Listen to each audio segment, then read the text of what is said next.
আসসালামু আলাইকুম রহমতুল্লাহ বরকাত। প্রিয় বন্ধুরা, কোরআনের ফজিলত সম্পর্কে একটি হাদিস। عن عمر بن الخطاب قال قال رسول الله صلى الله عليه وسلم إن الله يرفع بهذا القرآن أقواما ويضع به آخرين।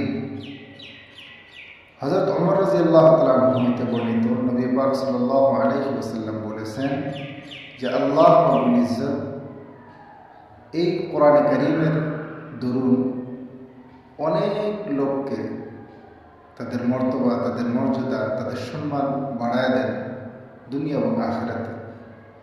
আর এই কোরআনে কারীমের কারণে অনেক লোক লাঞ্ছিত বঞ্চিত হবে। অর্থাৎ যে সমস্ত লোক এই কোরআনে কারীমের উপরে আমল করে, কোরআনে কারীমের নীতি আদর্শ অনুযায়ী জিন্দেগি যাপন করে, আল্লাহ রাব্বুল ইজ্জত তাদেরকে দুনিয়া এবং আখিরাতে তাদের সম্মান বৃদ্ধি করে দেবে। এবং যিনারা এই কোরআনে কারীমের উপরে আমল করে না, তারা আখিরাতে লাঞ্ছিত বঞ্চিত হবে। আল্লাহ রাব্বুল ইজ্জত আমাদেরকে কোরআন মোতাবেক জিন্দেগি যাপন করার তৌফিক দান করুন, কোরআনের উপরে আমল করার জন্য তৌফিক দান করুন। আমিন।